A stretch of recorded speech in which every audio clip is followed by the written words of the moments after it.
The dusty sunset over the frontier colony world of Lyra 9 burned in shades of copper and amber.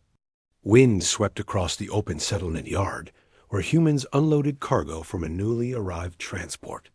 Among them stood a young technician named Leo. He had finished a long shift repairing atmospheric turbines and was tired enough to joke around in the cooling glow of the evening. He lifted both arms into the air and shouted in a playful tone, "Who wants to marry me?" A few nearby workers laughed. Some shook their heads. Someone tossed an empty can at his boots. Leo grinned and stretched. To him, it was nothing more than a release of tension after a demanding day. The colony was still new and rough around the edges. A moment of humor lifted the mood. He grabbed a crate and moved it toward the supply depot. As he walked, he felt the familiar fatigue of working under a sky that had not yet learned to be gentle. The air tasted metallic, and the generator hum blended with the quiet rustle of alien plants growing around the perimeter. Inside the supply depot, he checked inventory panels and scanned thermal converters. It was a normal routine, nothing unusual at all. Yet he kept thinking about his goofy shout. It was the kind of line people in the colony had thrown around for months. Life was stressful, and joking about wild ideas made things lighter. By the time Leo finished and walked back outside, the sun had nearly dipped behind the horizon. A cool violet dusk settled over the compound. He was about to head toward the communal hall for dinner when he noticed a shadow moving near the gate. At first he assumed it was another worker. Then he saw the shape. The figure was tall and graceful, with a long cloak that shimmered against the dim light. The cloak flowed like liquid silk. The person beneath it walked with a quiet confidence, each step light and precise. The gate guard stiffened at once and raised the scanner. Leo paused and watched carefully. He had seen many types of travelers pass through Lyra 9, but he had never seen a figure like that. The guard called out, "Identify yourself." The cloaked figure stopped. A calm voice answered, clear and smooth, "I am Vera." Leo blinked. He had never heard the name before. It was simple enough, but carried a strange softness. The guard checked his device. Nothing matched in the database. "You are not in the scheduled arrival list," the guard said. "I followed a call," Vera replied. "What kind of call?" Vera lifted her head. The hood slid back, revealing a face pale as moonlight and framed by dark silver hair. Her eyes glowed faintly red, not in a hostile way, but in an ancient, cold way that seemed older than the world itself. Her features were sharp and elegant. Her expression unreadable. Leo felt a chill run through him. He had heard rumors of species that fed on energy instead of food, species that lived for centuries and walked the stars in silence. They were rare and avoided human settlements. Some people called them void vampires because of their traits. Leo had assumed they were myths. Vera spoke softly. "I came because someone asked who wished to be bound in union." Leo froze. The guard stared. The entire yard went silent. Leo lifted his hand. "Wait, there has to be a mistake. I was joking." Vera turned to him. Her red eyes locked onto his with quiet focus. "You called." "I heard." Leo tried to laugh it off, but the sound died in his throat. "I was not serious. I did not expect anyone to answer." "I answered," she said. The guard raised his weapon slightly. "This settlement is under protection. You need to state your intent." Vera showed no fear. "I seek the one who called. I will cause no harm." Leo stepped forward before the guard could escalate. "Let me talk to her." The guard frowned. "You sure about that?" Leo nodded. He walked closer to Vera, though his heart pounded. Her presence felt strange, like she stood in two places at once. She watched him with patient calm. "So, Leo said, trying to keep his voice steady. You heard me from where? From beyond the ridge. I was resting in the shaded hills. Your call reached me across the air. You asked who wished to marry you. Leo dragged a hand down his face. It was a joke. Humans say things without intent sometimes. Vera blinked slowly. I do not speak with humans often. Their customs vary. Yet your call was clear. Behind them other workers gathered to watch. Some whispered. Some recorded the moment. Human interaction with an unknown species was rare, and everyone sensed something important was happening. Leo took a slow breath. Look, let us start over. I am Leo. I am a technician.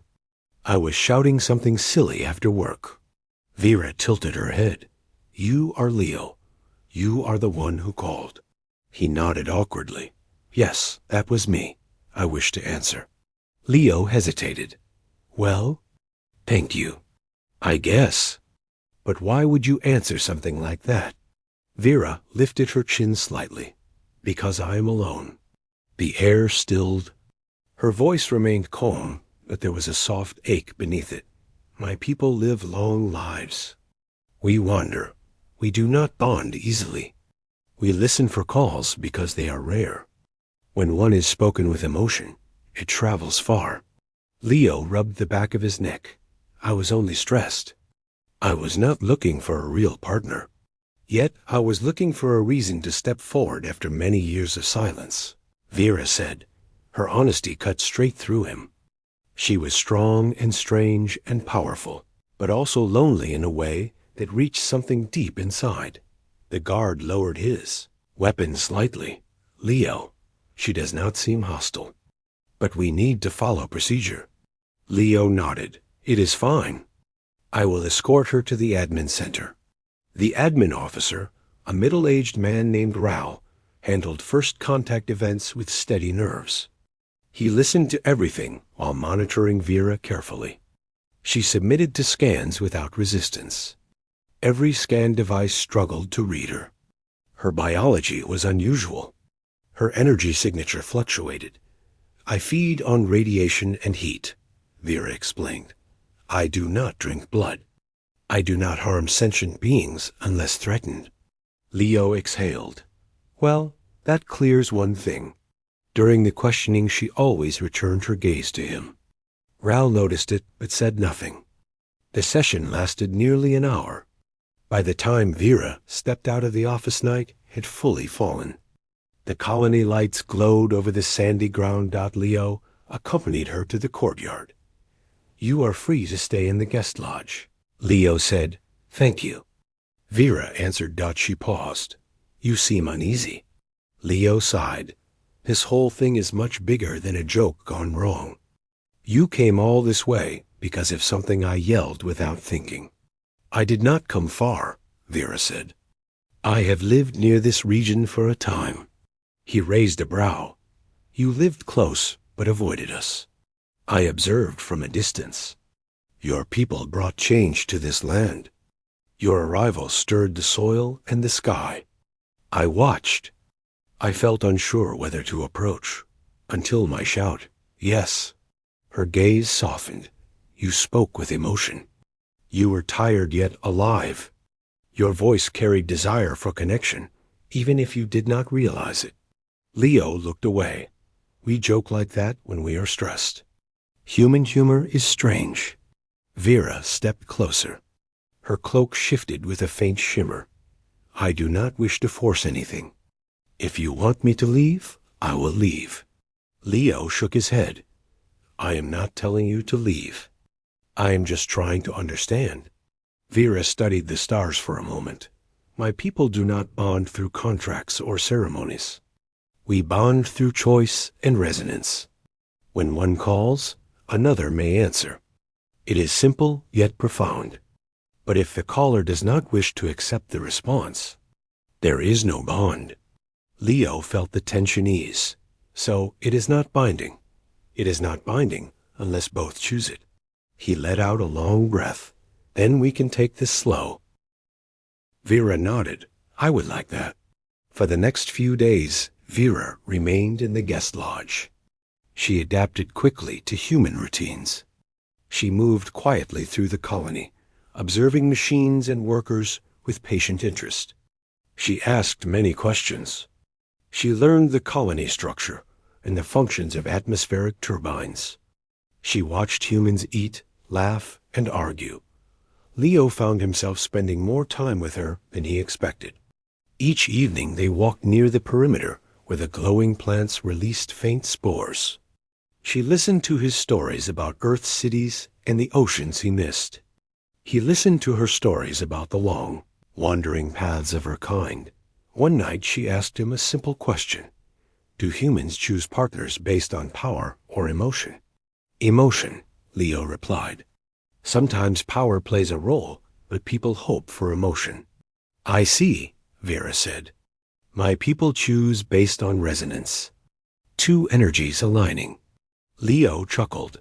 Sounds a bit more poetic than ours. It is not poetic. It is instinct. They sat under the stars. The silence felt comfortable. As days passed, the colony grew accustomed to her presence. Some people stayed cautious, but most showed curiosity. Vera helped with minor tasks. She adjusted solar panels without tools. She stabilized a failing generator by channeling her own stored energy. She saved the colony hours of work. Leo noticed how workers began greeting her politely. Some even thanked her. She responded with slight nods, always watching and listening. But everything changed when the storm arrived. Lyra 9 was known for sudden radiation storms. They rolled across the plains like roaring waves. This one arrived without warning. Sirens blasted across the settlement. Workers rushed to shelters. Leo raced to secure turbine panels. The sky turned violent. Bolts of blue energy cracked across the clouds. Dust whipped through the air. Leo struggled to lock a panel into place when the wind knocked him off balance. He fell hard and groaned as pain shot up his leg. He tried to stand, but the storm kept surging. Then he saw her. Vera was striding straight toward him through the chaotic gusts. Her cloak fluttered behind her like a silver flame. She reached him in seconds and crouched beside him. Her eyes shone brighter than before. You are hurt, she said. I am fine, Leo muttered. We need to secure the panel. Vera placed one hand on the damaged section. Energy rippled from her palm. The storm's violent radiation flowed into her as if drawn by an unseen force. She stabilized the structure with ease. Leo stared in shock. You can absorb storm energy, he said. I feed on it, she replied. But you cannot remain here. She lifted him as if he weighed nothing. He held onto her shoulder as she carried him through the swirling chaos. The storm clawed around them, but every strike veered away as Vera absorbed the energy. They reached shelter as the doors sealed behind them. Workers gasped when they saw her glowing with residual power. Leo sat down, breathing hard. Vera knelt beside him and ran her hand gently over his leg. You risked yourself for your work. It is what we do out here. Leo said, you could have died. So could anyone else, he answered. Her red eyes softened. You carry a courage different from my people. Strong yet reckless. Leo chuckled. We call it stubborn. She tilted her head. It suits you. After the storm, the colony recognized that Vera had saved critical infrastructure. People offered her cautious smiles. Some waved. A few even thanked her directly. Leo's leg healed enough for him to walk again in 2 days. Vera stayed near him, not hovering but always aware of his condition. One evening, they stood at the settlement edge where the glowing plants swayed under starlight. Leo felt calm beside her. Vera, he said, about that first night, when you came to answer my call. Yes, she replied. I was not ready for anything like that. But I have spent time with you, learned from you. You are brave. You are patient. You are kind in your own quiet way. She watched him without blinking. I think, Leo continued, if you are still willing to choose at your pace, I would like to explore what this bond means. A soft warmth lit her expression. I would choose that. With care and time. Leo nodded. No rush. Vera stepped closer. Leo, in my culture, when two choose to explore resonance, they share a moment of intent. Not a promise. Only intent. May 1, he swallowed. Yes. She placed her hand lightly over his chest. A faint vibration moved between them. He felt a gentle warmth. A quiet pulse. Something like a breath made of energy. Vera spoke softly. Our paths cross. Our intent aligns. Leo placed his hand over hers. Our intent aligns. The world around them felt still. The stars shimmered above them. The plants glowed faint green. The night seemed to breathe with them. When they pulled back, Vera's eyes shone softly. We will walk this path together. Slow and steady. Leo smiled. That sounds right. In the following weeks, they grew closer. She learned to understand more human emotion. He learned to sense the subtle shifts in her energy. They talked about the future. They talked about fear and hope. They worked together during daily tasks. People in the colony stopped whispering and began accepting the strange. Connection between human courage and ancient wanderer. Leo never repeated his joke again. He did not need to. Now his voice carried intent. Vera heard it every time he spoke. Their story spread beyond. Lyra 9. Some said it proved humans were bold enough to call across species. Some said it proved ancient beings were gentle enough to answer. But for Leo and Vera, the truth was simpler. One call, one answer, two paths crossing under the stars.